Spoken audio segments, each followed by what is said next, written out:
నమస్తే. Welcome to our channel. కూటమి ప్రభుత్వం పీపీపీ మోడల్లో మెడికల్ కాలేజెస్ ని వీలైనంత త్వరగా పూర్తి చేసి వైద్య విద్యను మధ్య తరగతి, పేద తరగతి కుటుంబాలకి అందించాలని చూస్తుంది. మరోపక్క వైసీపీ ఇది పీపీపీ మోడల్ కాదు, ప్రైవేటీకరణ అంటుంది. అసలు ప్రైవేటీకరణ, పీపీపీ మోడల్ కూటమి తీసుకునే నిర్ణయం కరెక్టేనా? అసలు పేద మధ్య తరగతి విద్యార్థులకు ఈ వైద్య విద్య అందుతుందా ఈ పీపీపీ మోడల్ తో? తెలుసుకునే ప్రయత్నం చేద్దాం. దీన్ని విశ్లేషించడానికి మనతో పాటుగా ఉన్నారు హైకోర్టు అడ్వకేట్ శాంతి ప్రసాద్ గారు. నమస్తే సార్. నమస్తే అమ్మా. సార్, కూటమి ఏమో పీపీపీ మోడల్లో మెడికల్ కాలేజెస్ ని పూర్తి చేయాలని చెప్పి ఆ ప్రభుత్వం నిర్ణయం తీసుకుంటారు. మరో పక్క చూసుకున్నట్లయితే వైసీపీ అసలు పీపీపీ మోడల్ అంటే ప్రైవేటీకరణ అని చెప్తుంది. ఏంటి ఈ పీపీపీ మోడల్, ఏంటి ప్రైవేటీకరణ ఏంటి? పీపీపీ మోడల్లో మెడికల్ కాలేజెస్ ని నిర్మిస్తే నిజంగా పేద మధ్య తరగతి కుటుంబాలకు ఆసరాగా మారనుందా? ఏం చెప్తారు? మేము ఇంటర్మీడియట్ చదివే రోజులమ్మా అప్పుడే ఎంసెట్ కొత్తగా వచ్చింది. 80 ఆ ప్రాంతాల్లో, 82 ఆ ప్రాంతాల్లో మేము ఎంసెట్ లో రాయడం మొదలు పెట్టాము. ఆ రోజు నుంచి ఈ రోజు వరకు ఎవరైనా సరే మెడికల్ కానీ ఇంజనీరింగ్ కాలేజ్ విద్య కానీ చదవాలి అంటే ఎంసెట్ ర్యాంకులో ఉత్తీర్ణత రావాలి. దానికి తగ్గ ర్యాంకు వస్తేనే వారికి ఆయా కాలేజీల్లో సీట్లు రావడం జరుగుతుంది. అయితే తర్వాత పోను మెడికల్ సీట్లు ఈ కేంద్ర ప్రభుత్వం అనేది అనౌన్స్ చేసిన తర్వాత ప్రతి రాష్ట్రానికి ఇన్ని మెడికల్ కాలేజీలు ఉన్న తర్వాత అప్పటి ప్రభుత్వం 17 మెడికల్ కాలేజీలు కడతామని అనౌన్స్ చేయటము, దానికి సంబంధించిన విధి విధానాలు 107, 108 జీవోల ద్వారా కూడా తెలియజేయడం జరిగింది. ఈ 107 జీవో, 108 జీవోల్లో వారు ప్రతిపాదించింది ఏంటంటే, వారు చెప్పిన దాని ప్రకారమే అది అప్పటి జీవోల్లో ఉన్నదే పీపీపీ మోడలే వారే ప్రస్తావించింది. తర్వాత సీట్లు ఎట్లా ఇస్తారు అంటే 100 సీట్లు ఉన్నాయి అనుకుంటే 100లో కన్వీనర్ కోటా ఇచ్చారు, తర్వాత ఎన్ఆర్ఐలకు ఇచ్చారు, అంటే వాళ్ళు అమ్ముకోవటానికి మెడికల్ కాలేజీ వాళ్ళు. తర్వాత ఈ ఇంకొక కోటా క్రియేట్ చేసి 12 లక్షలు, తర్వాత 20 లక్షలు, 15,000 అనేది కన్వీనర్ కోట. అంటే ర్యాంక్ వచ్చిన విద్యార్థులకు మాత్రమే ఆ 15,000 సంవత్సరానికి మెడికల్ విద్య కట్టి చదువుకోవడానికి వెసులుబాటు ఉంటుంది. అయితే ఈ కన్వీనర్ కోటాలో వచ్చిన దీనికి ఎవరు అర్హులవుతారు? ఇక్కడ పేదరికము, ధనికుడు అనే క్వాలిఫికేషన్ ఉండదు. ఎవరైతే ఎంసెట్ లో ర్యాంక్ సాధిస్తారు, ఆడు పేదవాడు కానీ ధనికుడు కానీ, ఆ క్వాలిఫైడ్ ర్యాంక్ వస్తేనే అతనికి ఆ కాలేజీలో సీట్ వస్తుంది. మంచి కాలేజీలో సీట్ రావాలంటే మంచి ర్యాంక్ రావాలి, లేదు కొద్దిగా ప్రైవేట్ కాలేజీలో సీట్ రావాలంటే కొద్దిగా ర్యాంక్ తగ్గినా వస్తుంది. కానీ ఆ మినిమం క్వాలిఫైడ్ ర్యాంక్ రాకపోతే వాడు ఎంత డబ్బున్న వాడైనా కానీ వాడికి అక్కడ సీట్ రాదు. వాడికి ఎప్పుడు సీట్ వస్తుంది? ఆ 20 లక్షల సీట్లోనో, ఏది మేనేజ్మెంట్ వారి కోటాలోనో, ఇంకా ఇతరత్ర కోటాలోనో అతను అడ్జస్ట్ అవ్వాలి. తప్పితే మెరిట్ లో ఉన్న కోటాలో అతనికి సీట్ రాదు. మెరిట్ లో ఉన్న దాంట్లో సీటు రావాలి అంటే ఖచ్చితంగా ఆ ర్యాంక్ సాధించుకోవాలి. ఇక్కడ పేదరికం అనేది లేదు, ధనికుడు అనేది తేడా లేదు. సో ఇక్కడ పేదవాడు కోల్పోతున్నది ఏమీ లేదు మీరు తీసుకొచ్చిన 108 జీవో ద్వారా.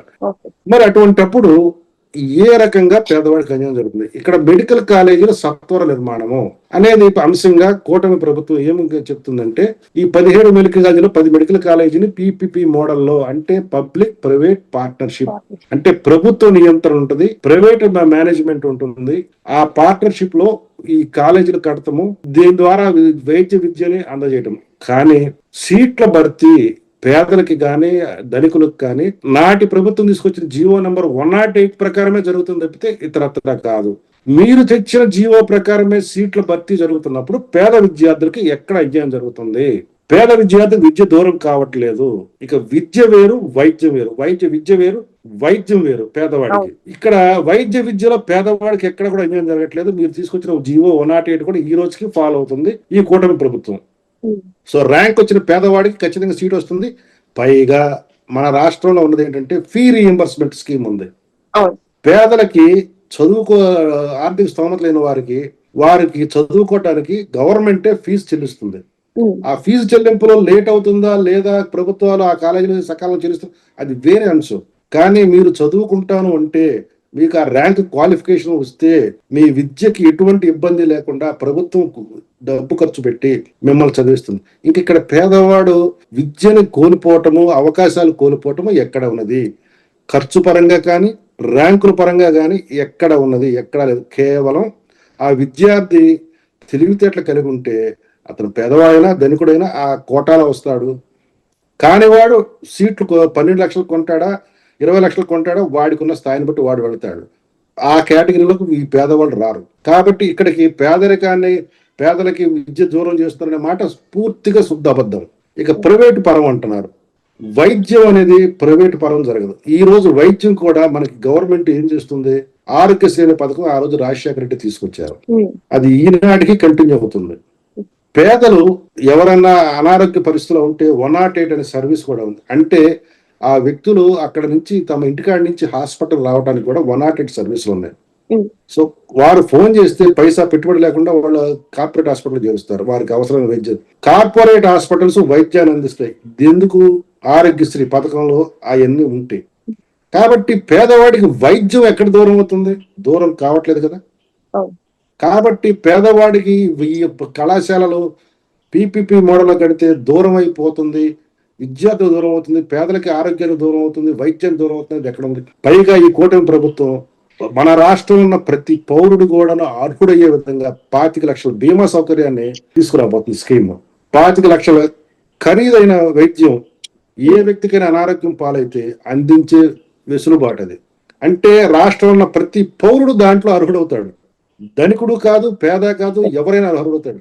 తాను ఆ స్కీమ్ లోకి వద్దు అనుకుంటే అది వదిలేసుకోవాలి తప్పితే సాధారణంగా ప్రతి వాడు అవుతారు. ముఖ్యంగా పేదలు, బీసీలు, దళితులు, మధ్య తరగతి వర్గాల వారు. మధ్య తరగతి అంటే ఉద్యోగాలు చేసుకుంటూ గవర్నమెంట్ ఉద్యోగాలు, చిన్న స్థాయిలో ఉద్యోగాలు చేసేవాళ్ళు, ప్రైవేట్ ఉద్యోగాలు చేసేవాళ్ళు, ఈ అనార్గనైజ్డ్ సెక్టర్ లో ఉండే పేదలు, హమాలీలు, ఇట్లా కూలీలు, ఇలా రైతులు, వీళ్ళందరూ దాని కింద వస్తారు.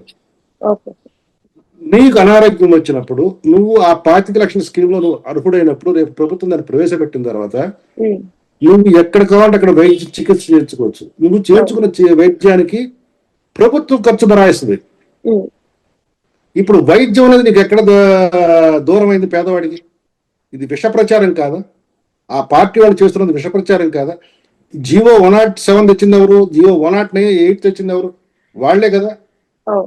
అసలు అందులో ఉన్న సారాంశం ఏంటో వాళ్ళు వివరించి చెప్పగలరా రాష్ట్ర ప్రజలకి? వైద్య విద్యలో ఏ విద్యార్థులు చేరాలి, ఏ కేటగిరీలో చేరాలని నిర్దేశించింది మీరు. ఆ వైద్య కళాశాలను ఎవరు నిర్మాణం చేయాలనేది టెండర్లో ఆహ్వానిస్తూ మీరు జీవోలు తీసుకొచ్చింది మీరు, అంటే పీపీపీ మోడల్లో. మరి మీరా చేసి మళ్ళీ ఈ రోజు అదే దాన్ని కూటమి ప్రభుత్వం కొనసాగిస్తూ దానికి పేరు నామకరణం మాత్రమే పీపీపీ అని పెట్టినంత మాత్రాన ఏ రకంగా మీ విధానాలు కాకుండా పోతాయి? ప్రజలకు ఎక్స్ప్లెయిన్ చేయండి.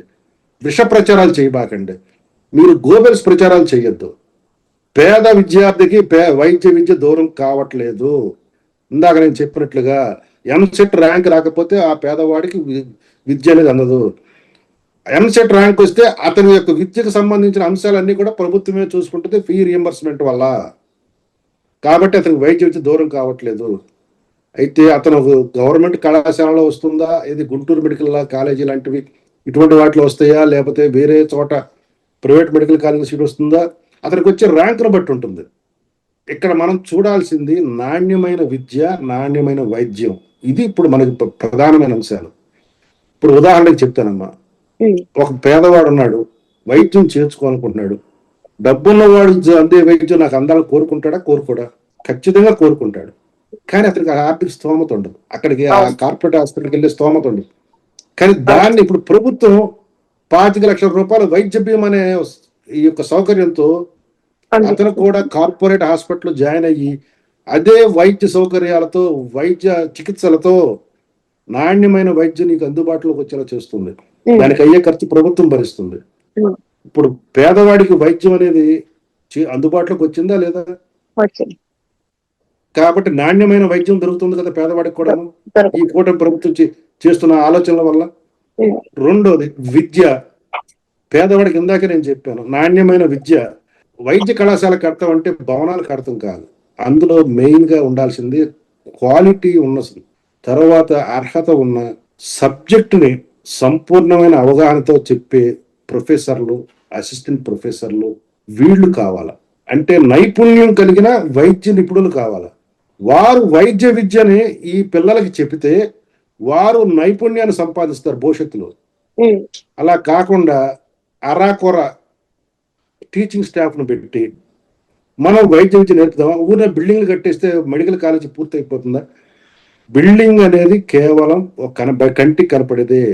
అసలైన విధానాలు అక్కడ ఉండాల్సింది నిపుణులైన వైద్యులు, టీచింగ్ స్టాఫ్ అంటాం, నాన్ టీచింగ్ స్టాఫ్ అంటాం, నర్సింగ్ స్టాఫ్ ఉంటారు. ఇవన్నీ కలవాలా, ల్యాబొరేటరీలు కలవాలా, ఇవన్నీ ఉండాలి. ఇవన్నీ కూడా up to the mark quality education పిల్లలకి ఇవ్వాలి.